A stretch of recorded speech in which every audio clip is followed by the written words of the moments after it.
Siapa yang mau datang? Kenapa semua orang berdiri? Apa mungkin CEO yang baru atau direktur?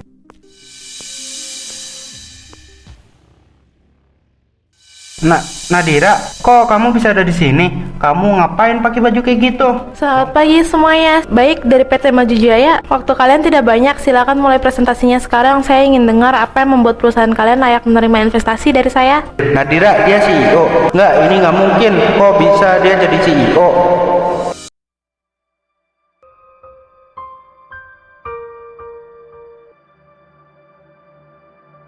Mas, dasinya udah pas belum? Atau mau diganti warna yang agak gelap aja biar makin cocok sama jasnya? Udah gini aja, nggak apa-apa. Udah bagus kok, lagian hari ini jadwal aku padat banget. Oh iya, nanti malam aku bakal pulang telat lagi kayaknya. Ada janji makan malam sama kolega bisnis baru dari luar kota. Kamu nggak usah nungguin aku makan malam ya. Iya mas, nggak apa-apa. Sarapannya udah aku siapin di meja ya. Ada nasi goreng kesukaan kamu sama telur mata sapi. Dimakan dulu sedikit biar perutnya nggak kosong pas rapat. Duh, kayaknya nggak keburu deh Nat. Sarapan di kantor aja nanti, sekalian kopi pagi sama anak-anak divisi pemasaran. Kamu makan sendiri aja ya. Jangan lupa itu pintu pagar dikunci lagi kalau aku udah berangkat. Ya udah, hati-hati di jalan ya mas. Semangat kerjanya hari ini. Semoga urusan di kantor semuanya lancar. Aku nggak tahu ini perasaan aku aja atau kamu memang berubah mas. Kamu beda dari sebelumnya. Apa mungkin karena kamu yang emang lagi sibuk? Atau ada hal lain? Apa mungkin karena aku udah gak menarik lagi? Aku gak boleh seuzon sama suamiku sendiri. Dia lagi sibuk kerja.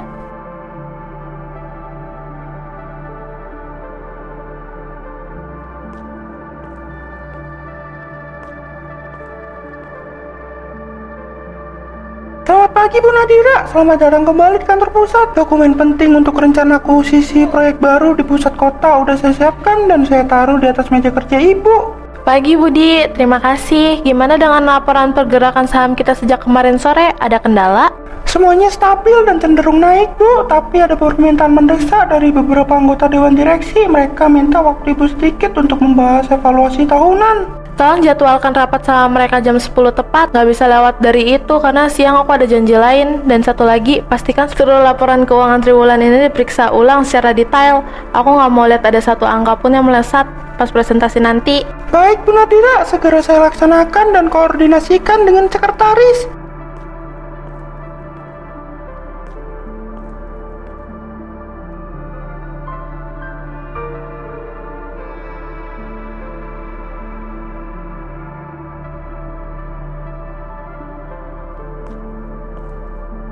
Duh, capeknya benar-benar nggak ngotak hari ini. Seharian ini aku putar otak mikirin strategi bisnis baru buat perusahaan. Pusing banget. Kamu sih enak banget Nat, seharian cuma di rumah, santai-santai tiduran, tinggal nunggu duit bulanan masuk ke rekening. Ini diminum dulu tehnya biar agak tenang mas. Aku tadi juga ada urusan di luar kok dari pagi, nggak cuma diam di rumah. Tapi semua pekerjaan rumah tetap aku urus dan selesaikan sebelum kau pulang. Urusan di luar apa sih paling? Kalau nggak belanja baju ya arisan komplek atau rumpi sama ibu-ibu sebelah. Urusan kecil kayak gitu jangan disamain sama tekanan kerjaan aku dong. Coba kamu lihat istri-istri teman kantor aku. Mereka itu punya karir bagus, bisa cari uang sendiri, jadi bisa bantu beban finansial suami. Ya itu kan temen kamu mas. Iya, nggak kayak kamu yang makin hari cuma bisa menghabiskan uang tanpa kontribusi apa-apa buat keluarga ini. Kamu ini kenapa sih? Sehari nggak banding-bandingin aku bisa nggak sih? Kalau kamu ada masalah di kantor, cerita sama aku, bukan ngerendahin aku. Hahaha, jadi kamu merasa direndahkan. Harusnya kamu itu mikir, ya aku ngomongin itu bukan ngerendahin, tapi emang faktanya begitu. Udahlah, aku capek kerja, pulang-pulang malah diajak debat sama kamu. Lah, kamu yang duluan mulai mas. Kamu yang mancing-mancing buat berantem. Kenapa soal aku yang salah? Cukup, aku lagi pusing, jangan bikin aku tambah pusing. Besok aku ada meeting, kamu ini bikin pusing aja. Kamu semakin aneh mas. Semakin hari kamu semakin ngerendahin aku.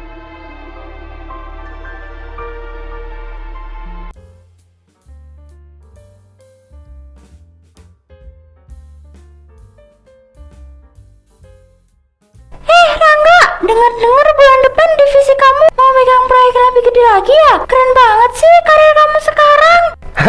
Itu udah biasa. Aku kan emang dipercaya buat pegang proyek besar, dan menurutku itu nggak jauh lebih besar dari kemarin. Jadi bisa dibilang proyek besar, tapi biasa aja. Aku udah biasa pegang proyek kayak gitu. Oh iya, ngomong-ngomong, istri kamu Mbak Nadira sekarang lagi sibuk kerja di bidang apa? Istriku sendiri baru aja naik jabatan jadi manajer di bank swasta loh. Makanya sekarang jadwalnya padat banget. Aduh, jangan disamain sama istri kamu dong. Istriku mah nggak punya kemampuan atau bakat apa-apa di dunia kerja. Dia tuh cuma pinter masak sama ngurus rumah aja.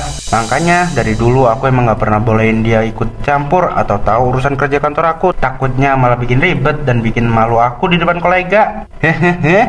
Wah, tapi kan zaman sekarang seru kalau punya pasangan yang bisa diajak diskusi soal bisnis atau perkembangan ekonomi, nggak? Alah, percuma diajak diskusi juga nggak bakal nyambung, paham juga nggak. Udahlah, mending dia fokus urus cucian aja di rumah. Itu udah tugas paling maksimal yang bisa dia lakuin. Mas,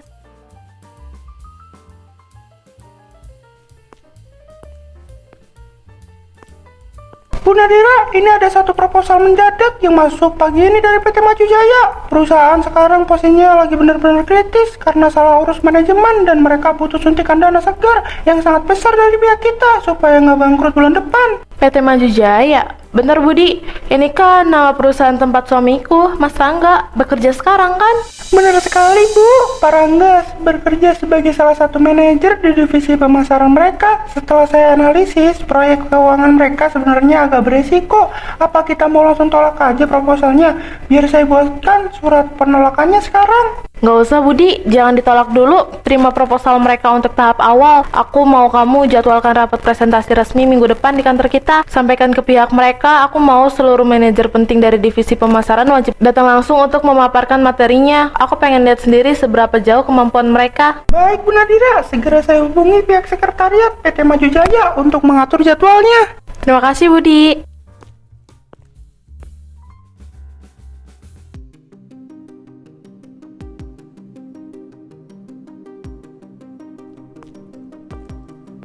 Mas, kau baru pulang? Kok langsung kelihatan stres banget gitu?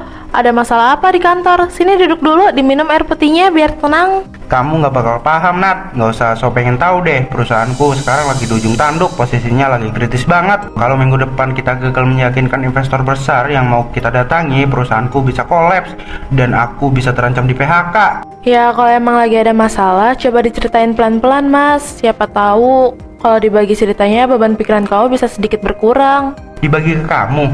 Emang kalau aku cerita, kamu bisa kasih pinjaman modal ratusan miliar? Enggak kan? Ini urusan bisnis tingkat tinggi, urusan investasi raksasa dengan Apex Corporation. Tenang dulu Mas, aku mungkin nggak paham sama pekerjaan kamu. Tapi kalau kamu kayak gini juga nggak akan menyelesaikan masalah kan? Kamu duduk dulu, ceritain masalahnya di mana. Kamu tuh nggak usah banyak tanya, lagian dikasih tahu sedetail apapun otak kamu nggak bakal nyampe buat ngerti. Urusan kayak gini mending kamu fokus urus rumah aja, jangan ikut campur urusan lelaki. Seburuk itu ternyata aku di mata kamu ya. Oke, aku nggak akan tanya-tanya lagi. Aku mau istirahat duluan. Kalau kamu masih pusing, diam aja di sini, jangan masuk kamar. Aku nggak mau kamu masuk kamar dan marah-marah. Berani banget dia ngomong kayak gitu. Dia udah gak ngehargai aku. Kenapa semuanya jadi kacau kayak gini? Aku gak boleh sampai kena PHK.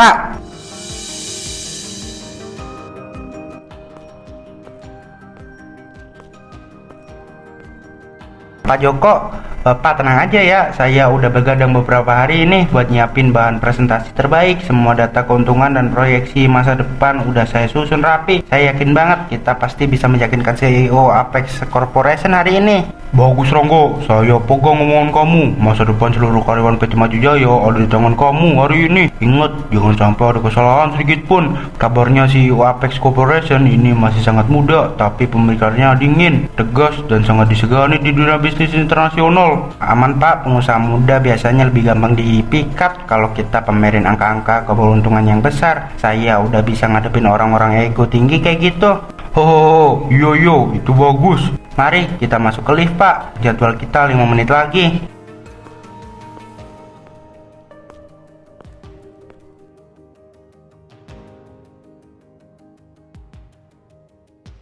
Aku nggak boleh kelihatan gugup, aku juga nggak boleh kelihatan bodoh. Pak Joko harus percaya sama aku, karena ini kesempatan terbesar buat aku.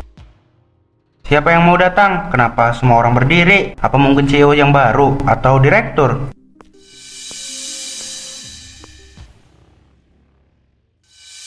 Nadira, kok kamu bisa ada di sini? Kamu ngapain pakai baju kayak gitu? Rangga, kamu gila ya? Jaga sopan santun kamu, tutup mulut kamu sekarang. Beliau yang di depan itu adalah Ibu Nadira, pemilik tunggal sekaligus CEO tertinggi APS Corporation. Jangan bikin malu di depan sini. Selamat pagi semuanya. Baik, dari PT Maju Jaya. Waktu kalian tidak banyak, silakan mulai presentasinya sekarang. Saya ingin dengar apa yang membuat perusahaan kalian layak menerima investasi dari saya. Nadira, dia CEO. Nggak, ini nggak mungkin. Kok bisa dia jadi CEO?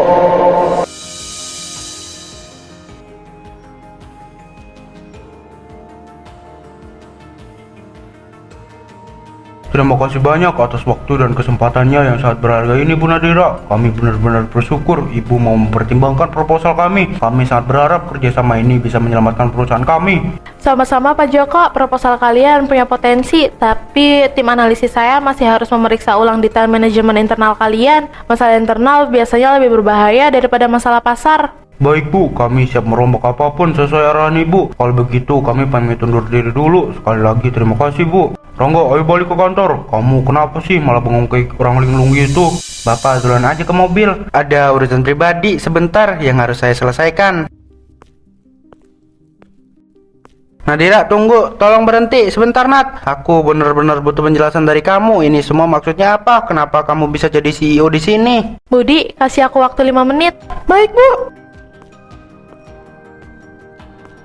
Mau penjelasan apa lagi, Mas? Semuanya udah jelas kan? Di rumah aku adalah istri kamu yang sering kamu sebut nggak berguna itu. Tapi di gedung ini, aku adalah orang yang menentukan nasib karir kamu dan perusahaan tempat kamu kerja. Tapi kenapa kamu bohongin aku selama 5 tahun, Nat? Kenapa kamu harus pura-pura jadi orang biasa dan biarin aku nggak tahu apa-apa soal kekayaan kamu?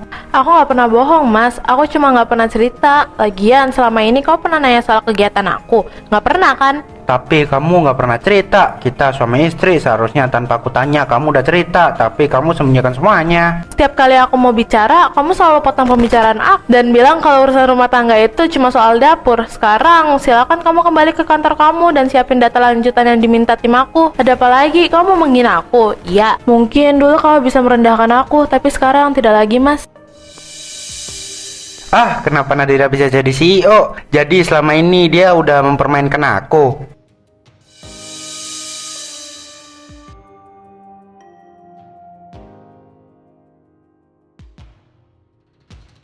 Nat, aku mohon jangan pergi. Tolong jangan tinggalin aku kayak gini. Aku tahu aku salah. Aku benar-benar minta maaf atas semua ucapan kasar dan perbuatan aku selama ini. Aku benar-benar hilaf, Nat.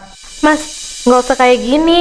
Enggak, Nat, aku nggak bakal berdiri sebelum kamu maafin aku. Aku sadar, aku udah keterlaluan banget. Aku selalu bandingin kamu sama istri orang lain. Aku selalu bilang kamu nggak menghasilkan apa-apa dan cuma jadi beban hidup aku. Padahal nyatanya kamu jauh di atas aku. Mas, asal kamu tahu ya, alasan kenapa aku ngerahasiain identitas aku sebagai CEO setelah ayahku meninggal itu karena aku pengen punya rumah tangga yang tulus. Aku pengen dicintai sebagai Nadira yang biasa, wanita sederhana yang kau pilih karena cinta, bukan karena jabatan atau kekayaan keluarga aku. Aku pengen punya suami yang menghargai aku sebagai pasangan hidup, bukan karena status sosial. Aku bodoh, Nat. Kesombongan karena naik jabatan kemarin udah bikin mata dan hatiku buta. Aku malah injek-injek ketulusan kamu. Hati aku terlanjur luka, Mas. Gak gampang buat lupain semua hinaan yang kamu ucapin, terutama pas kamu permaluin aku di depan teman-teman kantor kamu malam itu. Rasanya sakit banget. Bertahun-tahun aku sabar karena aku sayang sama hubungan kita, tapi ego kamu udah keterlaluan. Untuk sekarang aku butuh waktu buat menenangkan diri. Aku mau tinggal di rumah orang tua aku dulu. Kita pisah rumah sementara waktu ya. Maafin aku, Nadira. Aku udah banyak bikin kamu kecewa. Aku menyesal.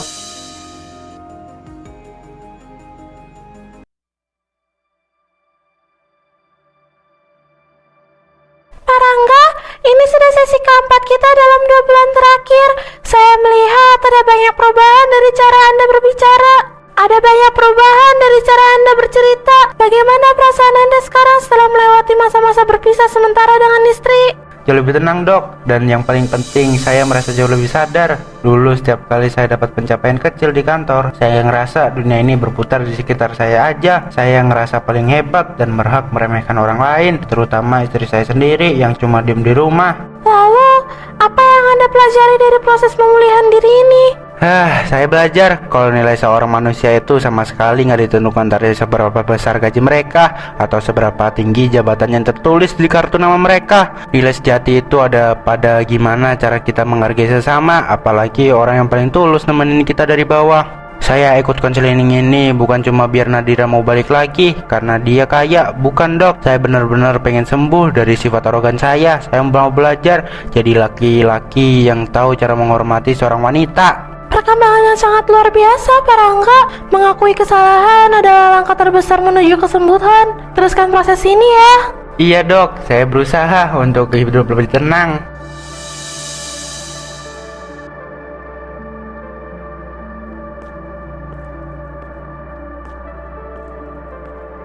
Halo Nat, sore. Boleh aku duduk di sebelah kamu? Ini aku bawain kopi susu hangat kesukaan kamu. Gulanya dikit kayak biasa. Mas Rangga, sore. Iya boleh kok, silakan duduk. Makasih ya kopinya. Gimana kabar kamu Nat? Urusan kantor akhir-akhir ini lancar semuanya kan? Kabar baik mas, urusan kantor semua aman dan terkendali. Oh iya, kemarin Pak Joko sempat telepon aku buat bahas kelanjutan investasi. Oh iya, apa yang dia katakan? Dia banyak puji kamu loh, katanya sekarang kamu jadi manajer yang ramah banget, gak pelit ilmu, dan selalu bantu anak-anak magang sama karyawan baru di kantor. Pak Joko bisa aja. Aku cuma berusaha ngelakuin apa yang seharusnya aku lakuin dari dulu Nat. Nggak ada lagi yang perlu aku sombongin. Kehilangan kamu kemarin benar-benar jadi tamparan paling keras dalam hidup aku. Buat sadar kalau di atas langit itu masih ada langit. Beberapa bulan ini aku selalu pantau kamu dari jauh mas, dan aku bisa ngerasain kalau perubahan dalam diri kamu itu tulus, bukan cuma sandiwara biar aku balik. Kamu udah jadi pribadi yang jauh lebih rendah hati sekarang. Aku bener-bener tulus Nat, tapi kalau emang hati kamu masih terlalu luka dan belum bisa nerima aku lagi, aku bakal ikhlas. Yang penting kamu tahu kalau aku selalu berdoa buat kebahagiaan kamu. Mas, setelah aku pikirin baik-baik dan lewat komunikasi yang panjang sama keluarga, aku mutusin buat kasih kesempatan kedua buat hubungan kita. Aku mau kita pulang ke rumah yang sama lagi. Nat, kamu serius? Kamu mau kasih aku kesempatan lagi? Iya mas, tapi dengan satu syarat ya. Kepercayaan yang udah sempat rusak harus kita bangun lagi dari awal sama-sama. Nggak boleh ada lagi rahasia, dan yang paling penting kita harus saling menghargai satu sama lain tanpa memandang status atau materi. Aku janji Nat, aku janji demi Tuhan nggak bakal sia-siain kesempatan ini. Makasih banyak karena udah mau terima aku lagi yang penuh kekurangan ini. Sama-sama, ini kesempatan terakhir kamu mas. Kalau kamu ngulangi kesalahan yang sama, aku akan pergi jauh dari hidup kamu. Ya aku tahu, aku akan jaga kepercayaan kamu.